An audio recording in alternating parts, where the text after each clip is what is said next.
Hi everybody, Sean Woodland inside the CrossFit Update Studios as we count down to the 2016 Reebok CrossFit Invitational.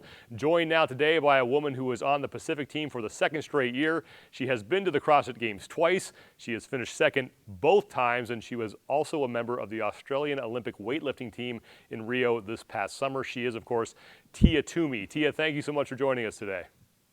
Hi, how are you? Thanks for having me. When you hear yourself referred to as the woman who finished second twice at the CrossFit Games, how does that make you feel?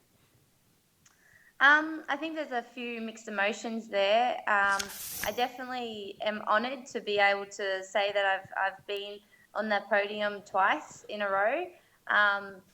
However, after this year's experience, I think there's a little bit of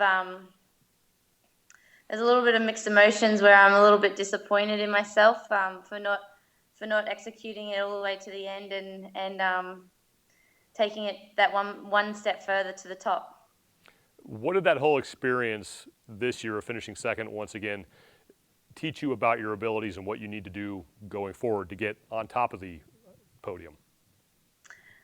I think this year's experience was a lot different than last year's. It was both years have been a tremendous amount of fun, but I think this year I went in there not really knowing what to expect from myself, and after a couple of days when I was leading the competition, I guess I got a little bit more confidence in myself, knowing that 2015 wasn't just a fluke, and that I could actually really actually perform here.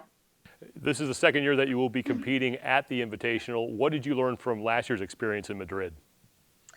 Last year's experience, I think probably learning that, obviously when we're working as a team, we need to probably know each other's strengths and weaknesses. And of course, we kind of knew that already, but how we work around that as a team, that's probably going to be, that's probably what let us down a little bit last year. Whereas this year, Cara, Rob, and myself, we both worked together last year.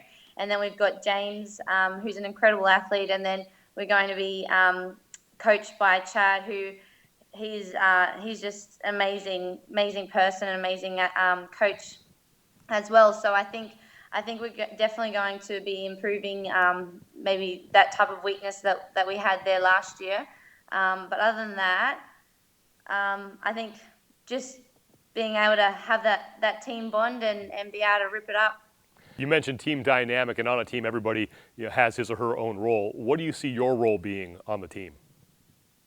That's a hard one because with CrossFit you've got a lot of movements to kind of cover, and I think for me, I probably have to say maybe when it comes to those bodyweight movements, maybe I can kind of step it up there and help those that are probably going to be able to focus more on the heavy lifting and be able to do that while I can hopefully do some bodyweight movements. Every team has someone who might have a reputation as being a jokester, pulling pranks on the other teammates. Who's that person on the Australia team? Definitely Rob. What kind of stuff has he done? He likes to joke around, and people probably don't realize it at the start when they first meet him, because he probably doesn't give out all of his cards, but once you get to know him, he definitely likes to joke around a little bit. I know this weekend we're actually all meeting up and having a bit of a training session, which is going to be really fun. So that's going to be fun. That's going to be really good. Well, I don't know if your team is going to win, but I will tell you, in an informal poll around the office here, you are the one team that everybody wants to hang out with afterwards and have a beer. So you have that going for you. That's awesome. Yeah, we definitely like to party. Well, Tia, best of luck at the Invitational. Thanks so much for stopping by. We look forward to seeing you up there in Oshawa. Thank you very much, guys. Tia Toomey, second place in back-to-back years at the CrossFit Games this year, hoping to help the Pacific team get themselves into first place at the Invitational.